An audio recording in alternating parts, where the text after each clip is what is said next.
We're going to win so much, you may even get tired of winning. Are you expecting a recession this year?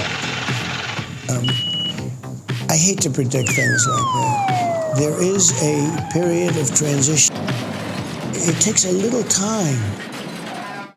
Welcome to Is It Bad for the Economy, the podcast where we interrogate Trump's economic policies to see if they're helping, hurting, or just a load of hot air. My name is Kobi Tirey. I'm a Democratic media consultant, and I'm joined by my co-host, Banker Bill. Banker Bill is a much better credentialed banker than I am a political consultant, but every 2 weeks I try to get him to agree that Trump is absolutely terrible for the economy, and I'm only mostly successful. Today, we're talking about college debt. As far too many of you know, college debt repayments started earlier this month after President Trump initially paused them in March of 2020 in response to the pandemic. President Biden tried to cancel up to $420 billion of college debt, but of course the Supreme Court struck that down. I think the story of what happened next is one of the most important and untold stories of the Biden administration. He went to work to cancel as much student debt, to get rid of as much fraud and waste and mismanagement by the private lenders, and to do a thorough accounting of every single college loan payment that had been made up to that point to find errors and mistakes and other loopholes that could be leveraged in order to help out the average American student loan lender. So, Banker Bill, I want to ask you to guess, how much student loan debt did President Biden manage to forgive? So I'll tell you that I'm cheating just a bit, because I do remember from back then, he forgave like the public service debt or some of it. So that was like 70 billion. So total, I don't know, 80, 90. $188.8 billion to 5.3 million borrowers for an average of 35,000 alleviated per borrower. It was a really complicated process. NPR did a huge study where they found out that private lenders had not been keeping track of payments, which is really important because after 240 payments, a lot of borrowers were actually entitled to have the rest of their debt forgiven. That's one payment a month for 20 years. Basically, there were a whole bunch of mistakes happening in the system, like borrowers not being told their debt had been forgiven, or private lenders not keeping track of the payments when it was passed from company to company as that debt got bought and sold. But it was also mistakes that were being made in forgiving public debt for teachers who started those programs with the understanding that their debt would be forgiven after they worked in the public sector for a certain amount of years. I think the big question that I just want to ask you, Banker Bill, is would we all be better off if that $420 billion had been forgiven? Are we better off with the $188 billion that are circulating into our economy instead of going to paying off debt? To your question about are we better off? The fact that the government has to forgive, Jubilee, eat, whatever word you want to use, these loans, it's an admission of a bad return on investment. And ultimately, the graduate or the person who was not able to graduate owns the loan and can't pay it off because they're not making enough money oftentimes to do so. So I think are we all better off? Probably not, because we're these are credit losses is what we're really admitting to by writing it off. Are the people better off? Yes, they owe the money, but I think you would be surprised to find how destitute many of these people who owe the money is. A lot of what's owed out there, the remaining 1.7, $1.8 trillion that's out there, the average across that is like $25,000, $20,000 in debt. I mean, that's like a used car. It's not an insurmountable sum. The debt itself, the nominal amount of debt, is not really the issue. It's that the earnings or the potential earnings to pay off that debt haven't been there. And institutions, the universities, these colleges themselves have not shared in the cost, in the risk of poor earnings outcomes. The system as it works today is one in which an institution admits you and says, hey, we like you, we want you in. By the way, you have to get somebody else or pay your way to be here. So we like you, but just not enough to pay for you to go here. And so the person, the student goes out and gets a loan from the federal government. The federal government pays the institution, and then the burden of repayment is on the student. And there's no risk, no cost share from the institution. So it would appear to me that there are some institutions, and I want to stress just some, who have basically a business model in which They take money from the federal government and offload the risk to their students. Period. But big picture, just talking about the money flow, we grew up in the post 9/11 era where retail therapy was an important economic boost that we all had a moral obligation to go out and perform for the US economy. Isn't this $188.8 billion doing just that for the American economy? Aren't we all better off if that's circulating around the retail market as opposed to just going into government or private lender coffers? I don't know. That's subject to debate. The money is getting spent no matter what. So you forgive $180 billion. That's money that the government would have gotten and immediately would have spent. We've established that we are constantly in debt every day and that we're spending more than we take in by way of tax revenue. So as that money came in from the student to the government would just turn around and spend that money in the market elsewhere. And instead, by forgiving it, the consumer just spent that money. What they spent the money on versus the government, probably different, but it's still going into the market, the same way. Well, we established in the deficits episode that, of course, sovereign debt is not quite the same as personal debt. So I'll take the slight win there, even if it's on a technicality. Was this inflationary during the pandemic? Was this part of the reason why it went up to 9% and Biden had all that trouble in the first place? No, I don't think so. I think it was inflationary when the government cut the check, when the government issued the debt, when that person was in the institution, that's when it was inflationary. If somebody had $1 pre-pause, they had 50 cents going to consumer electronics and 50 cents going to the government to repay their loan. Well, we know the government is in deficit, is spending more than it brings in. So when that money came into the federal government, that money and then some went out the door into the market. And now the government probably didn't buy consumer electronics. They probably bought something else. But the point is that money still made its way into the market. When they put the pause on, the same consumer who was paying the loan had $1. And now instead of 50 cents going to consumer electronics, they spent $1 on consumer electronics. So the full dollar ultimately made its way throughout the market one way or another. Again, the initial inflation for the student loan came at the time that the government loan was distributed. You don't get to count it twice.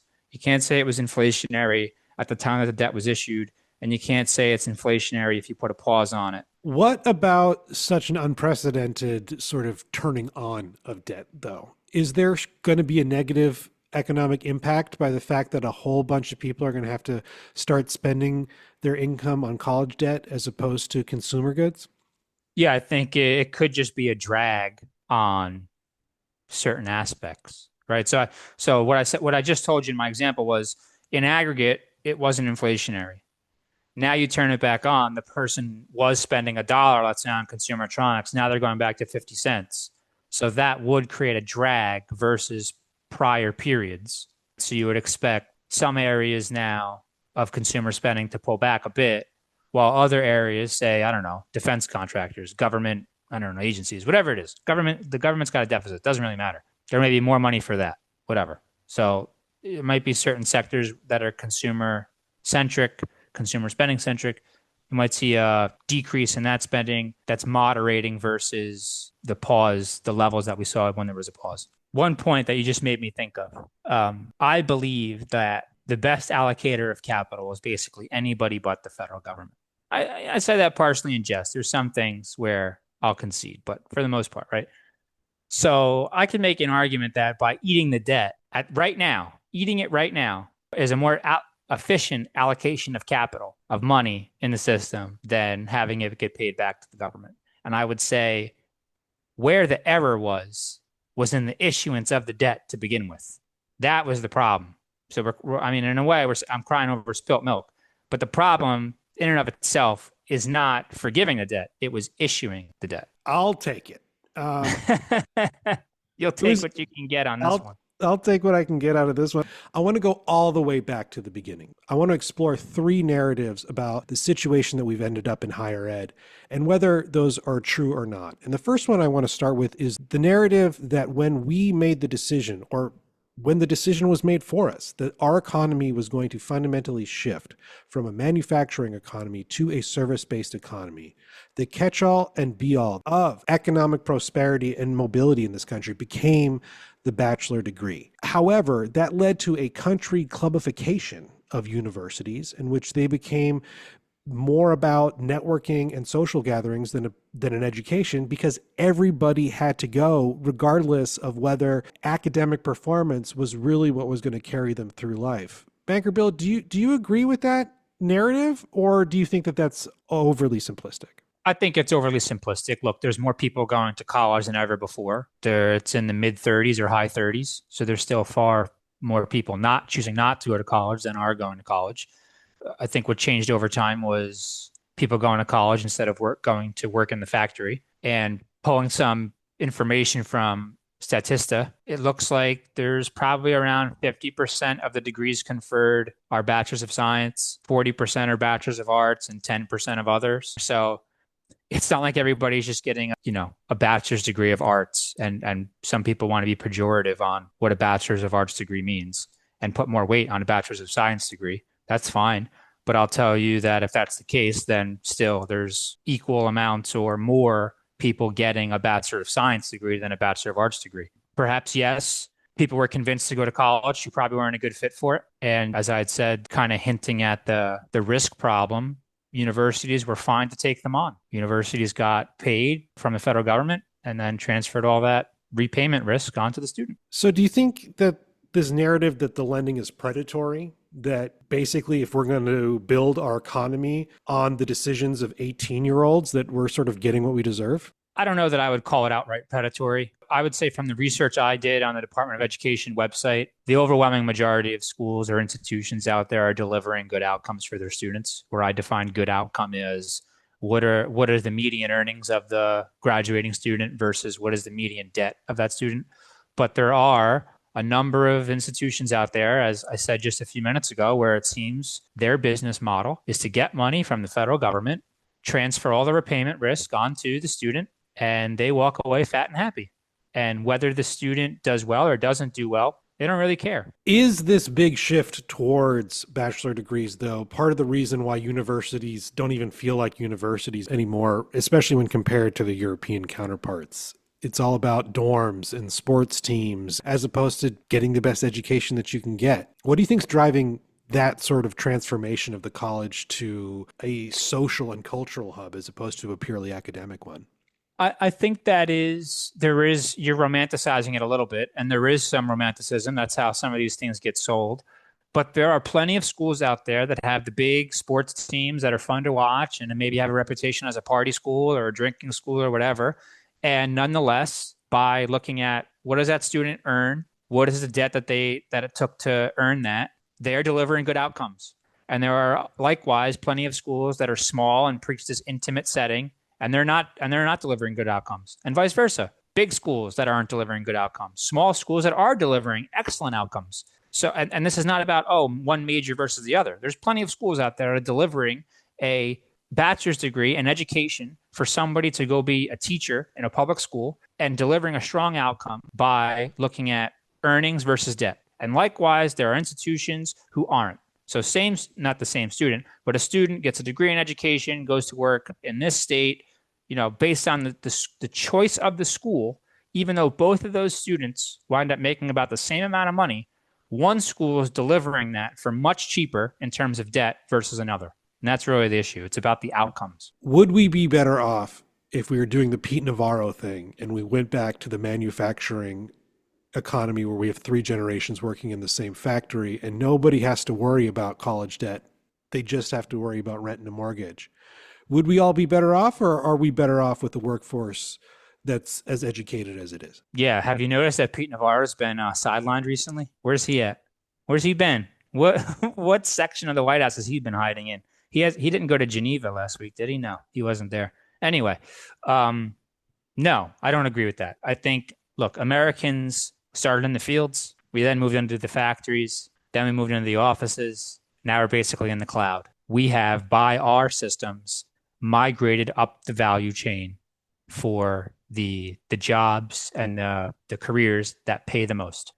The second narrative that I want to explore is the one that says that millennials, our generation, are not buying homes, are not having kids because the student loan burden is weighing so heavy on us, especially within the context of graduating college during or right after the Great Recession, and then being hit by the pandemic just when we were supposed to round out into our money-making primes. Asking you that question feels really stupid, though, because, of course, when I got to know you, you were an absolute master at living on a shoestring budget in order to pay your loans back as soon as possible. And the second you did the exact same thing to get your MBA. Do you think there's anything to this narrative that student loans are holding our generation back? Yes and no. I mean, yes, in the sense that if you have debt in one area of your life, in this case, student loan debt. Oh, and by the way, that debt can't be written off through bankruptcy or repossessed like a car could, even though the average debt out there outstanding is as much as a used car. That is debt that you've got to pay off and can't put onto something else, for example, a house or home equity. So there's debt overhang there. Notwithstanding, there's plenty of millennials like myself who paid off their debt and are doing well. And, you know, we've covered, I have a kid, not preventing me from having a kid. My housing situation, I'm not going to divulge, I don't have to, but it's my own choosing, or I should say, choose a partnership of choosing between me, my wife and I, lest I say anything else on that. But I think that's a trope too. You know, millennials were burdened with debt and they couldn't do this and they were lazy. And now fast forward to the millennials and their earnings years, so many of them are doing well. But it's become a bit of a barbell. It's also kind of weird because, of course, the payments were supposed to be turned on in November of 2023 as part of a budget deal. Biden just never decided to follow through on that. Why? Do you remember why? I mean, at that point, we're all back to work. You know, unemployment's, I don't even know what it was, comfortably below 5%. Was it just purely political? I mean, this was one of Biden's tentpole policies, and it was the one that he didn't get through. But how can you say it's tentpole, and maybe your definition of tentpole is different? How's it different? How you say it's tentpole when, you know, this is 40 million borrowers, 40 million people with a loan out of 230 million adults. It's not even 20%. Political issues are not measured in terms of how many Americans they affect. We're talking about trans women in sports right now, and the NCAA has already established that's less than 1,000 people. You know, but if you look at the number of borrowers that Biden was able to help versus the total number, he was able to alleviate or forgive some debt for 5.3 million borrowers. That's what, an eighth of the total number of borrowers in the country? So as of now, there's like 40 odd million. So at the time, that would have been, let's call it 45. So he dropped the ninth. Call it 9%, 10%. Okay. So, you know, and that was with the Republican Congress, that was with the Republican Supreme Court, you know, stymieing him at every level. And look, that 188 billion is also not safe. There is another court case right now that could put a lot of those savings in jeopardy. It was interesting, though, when I was sort of trying to figure out what the political viability of this issue is. And it's hard to tell, right? Because on the one hand, debt forgiveness, how could that be politically unpopular? But of course, so many people have made so many sacrifices to pay their college loans back. And there are a lot of folks, as you pointed out, that don't have college loans to pay back in the first place, or have small college loans that they had no problems paying off because it only supplemented their total tuition. There were some polls, they were interesting. They mostly said that young people really liked it. However, when I dug into the numbers, sure, they liked college debt forgiveness. They were voting for college debt forgiveness, but not at the same levels than gun control even, or immigration, or national security, or democracy, or reproductive rights. The only issues that it seemed to beat were climate change and marijuana legalization. So let me ask you this. So why then did Democrats and Biden back then pick this up, as you said, as one of their tentpole strategies or policies when the highest concentrations of student loan delinquency are in Oklahoma, Arkansas, Louisiana, Mississippi, Alabama, Kentucky, and West Virginia, none of which a Democrat has won since what, Clinton 92, 96? And those are states that across the board constantly, they're always the ones. But they're always the ones who get the majority of federal dollars per capita. Don't get me started on that. And yet, in this case, what I'm asking you is, why did Democrats basically pander to them? The greatest predictor of whether somebody votes or not is their education level. If you look at the 2022 midterms, though, if you look at the Senate races, those candidates who embraced debt forgiveness versus those who opposed it, even from within the Democratic Party, I'd say the folks who embraced it probably did a little better. Kelly in Arizona and Warnock in Georgia In the Midwest, you had Duckworth and Wyden won, Hassan won, Bennett won, Blumenthal won. They all embraced it. In Ohio, Tim Ryan lost to J.D. Vance, of all people, because he opposed it. Maybe we would have been rid of J.D. Vance if Tim Ryan had just gotten with the program on that one. Val Demings and Rubio, she got crushed. She also opposed it. There are 3 exceptions. Masto in Nevada, she opposed it, and she won a very narrow reelection. It did not seem to help Beasley in North Carolina. And Mandela Barnes, he really supported it, and he still lost by 1 point. You can celebrate a Jubilee as much as you want, but at the end of the day, it doesn't matter how much college debt is forgiven. It matters how much bad college debt is not going to be issued moving forward. When I was doing research for this episode, I came across a really interesting new way of paying for college that Purdue is experimenting with. They will basically buy stock. They will get a percentage of your earnings for 10 years after you graduate in exchange for up to $50,000 in tuition money. The NPR story I was listening to about it was talking to a girl who wanted to graduate as a food scientist. She had to pay 15% of her income. An English major is actually going to have to pay a lot more than that, because what the college is trying to do is they want everybody who's entering in this program to essentially pay the same, and they have the average earnings for each major. So if you're in a lower paying major, you're going to pay a higher percent. And explicitly, they are doing that to try to encourage folks to be smarter about what majors they're taking. Is that a plan that you think should be adopted far and wide moving forward? Is the solution here really on the college level as opposed to the government level? I love that. I love that. That's the university, the institution. They're saying, "Hey, we believe in you. We think you can make this work. Here's how much it's actually going to cost you. You make the decision. We'll help you make the decision. We have the data. We did the research. We've got the calculations. We'd love to have you, but here's how much it's going to cost." That's a way that to kind of instill some level of market dynamics into it. But it's interesting. So in that research that you found out, I found out, while I love this, what you just told me, this kind of policy, Purdue University Global, which is their online offering, has outcomes that are comfortably below the national average. So I told you that across all institutions nationwide, it's 2.9 median income to median debt. So all the institutions, the median income 10 years after graduation versus the median debt at graduation is 2.9 to 1. Now, I think on its face, that's good return on investment. Purdue University Global, for which they have 31,502 undergraduates, according to the Department of Education, the ratio is only 1.4 to 1. And earnings 10 years out, median earnings 10 years out from a Purdue University Global degree are $37,000 versus a debt load of $26,000. Compare that with Purdue University main campus, the one in West Lafayette, where it's 3.7 to 1, comfortably above the national average for 39,000 undergraduates, making a median of $72,000 a year, median debt of $19,500.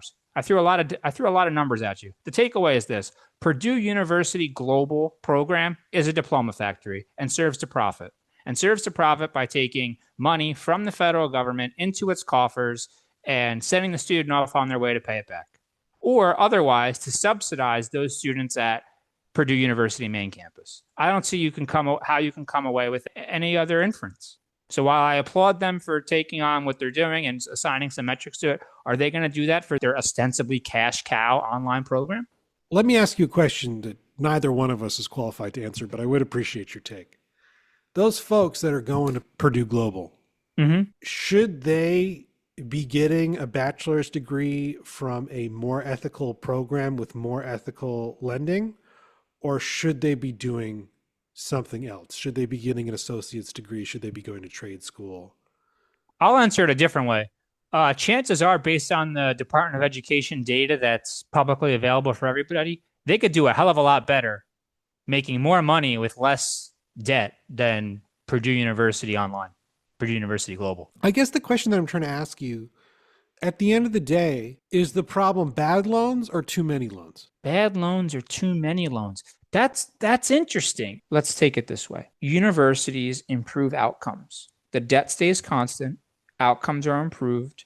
median incomes rise. At what level of outcomes improving do we reach an upper limit of those higher earning jobs start to get diluted by just having more quality labor in them, right? So labor for those roles is increasing, which reduces or plateaus the earnings for those roles. There's got to be some kind of upper limit. I don't know where it is. That's one side. The other side is bad loans. So what is the opportunity cost of the student doing something else? And I would say, based on the Department of Education data, they could do the same thing or something different for potentially less income, but substantially less debt, such that that income to debt ratio is much improved and it doesn't feel like an overhang. If you got $20,000 in debt, Kobe, and you're making $150,000 a year, you don't have that big of a problem. I'll scale that down. If you have $5,000 in debt and you're making $55,000 a year, that's not that bad either. So again, I'm coming back to it. It's not about the nominal figure of debt that's outstanding. It's really about the outcome. So if we can drive the better outcomes, assuming we don't immediately reach some upper limit of now having this increase of qualified labor in the workforce, that's really what I'm striving for. Well, I'm really glad you said that, because the last place that I wanted to go was the old Democratic narrative on this, the Barack Obama, Hillary Clinton narrative on this. Barack Obama leaned more on the community colleges, on the 2-year degree. Hillary Clinton at one point was telling everybody that they needed to learn how to code. And then, of course, the response is that minors don't want to code. I think that if we had taken her advice at that point and gotten everybody into coding, the current job market, the vibe coding revolution would have cut the gains of that pretty quickly. But do you think that the community college part of that was a good idea? Would we be better off if some of these folks going to places like Purdue Global were going to community colleges and getting associate's degrees instead? It is an error among Democrats of the back then to do and say what Hillary Clinton did, because there are 2/3 of people who aren't going on to college and are looking to do something else. They're not sitting at home on their hands doing nothing. She was saying that instead of going to college, you should learn how to code in a program that's a lot cheaper and a lot shorter than a 4-year bachelor's degree. Okay, as an alternative. Did she phrase it horribly? Yeah, yes, okay. But that was the point she was trying to make. And then, like you said, 10 years on, however many years on that was, that job is now in part at risk and was seen as bulletproof, right? More evidence of the worker evolving, again, from the fields all the way to now the cloud. But to answer your direct question, the data shows the 2+2 is a great deal. I personally knew people back in college that did that. I didn't. I knew people that they went to public school and private school. So they did the 2-year program in the same county or like a border county, associate's degree there. And then they transferred to a private school or public school. I know one of them went to actually George Washington University and now has a very prestigious career. The data kind of shows the same thing. So nationwide, again, 2.93 median earnings 10 years from graduation times debt at graduation. For community colleges, 3.85. So it's almost a full turn better. So I mean, the proof is in the pudding for those schools. They're delivering. I guess what? They're almost fully state funded, right, by the local state. I mean, the return on investment's obviously there for those schools. I think the 2 and 2 makes a whole lot of sense, both from a do I really need this degree to make money standpoint, but also from a let's defer some of the weight of this decision from 18-year-olds to 20-year-olds. Doesn't that make a little bit more sense for everybody? Yeah, but then you can't go to the big football game on Saturday, which I say because I was one of those people going to that big football game. But hey, I paid for it. I had $30,000 in debt when I graduated undergrad. I had another $50,000 or so, $60,000 and so in debt from my grad program.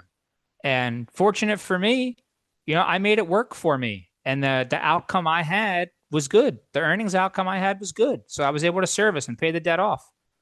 right? And I want to see that for all the students, regardless of where they choose to go. I just want a mechanism where the students are better served to achieve an outcome for debt, right? When you take out debt to pay for something, it's two things. One, it's the opportunity cost of could you have done something else?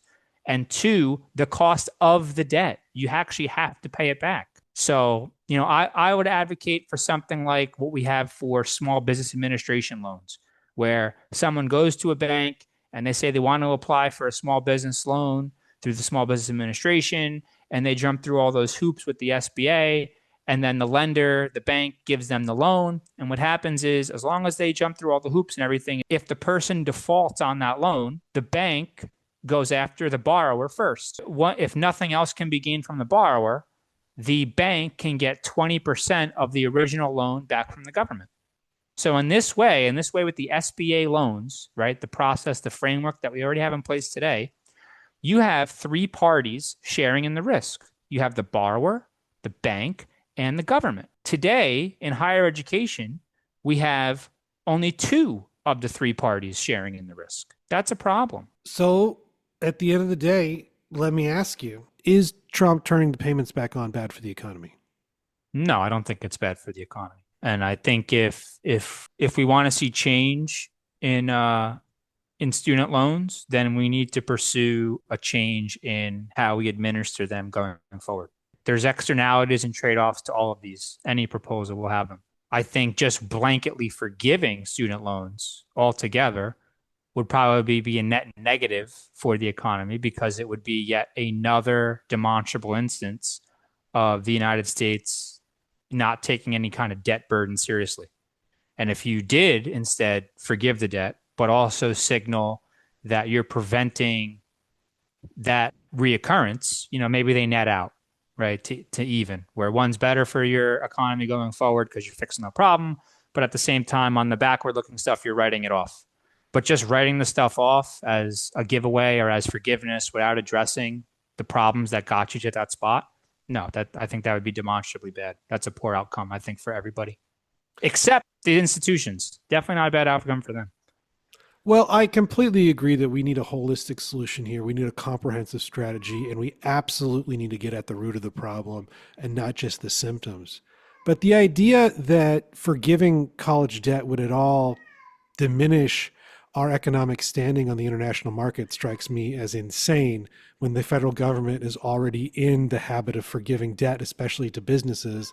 And they forgave so many of the payroll loans that were made during the pandemic as well. Hey, I'm not going to get an argument from me on that one. All right.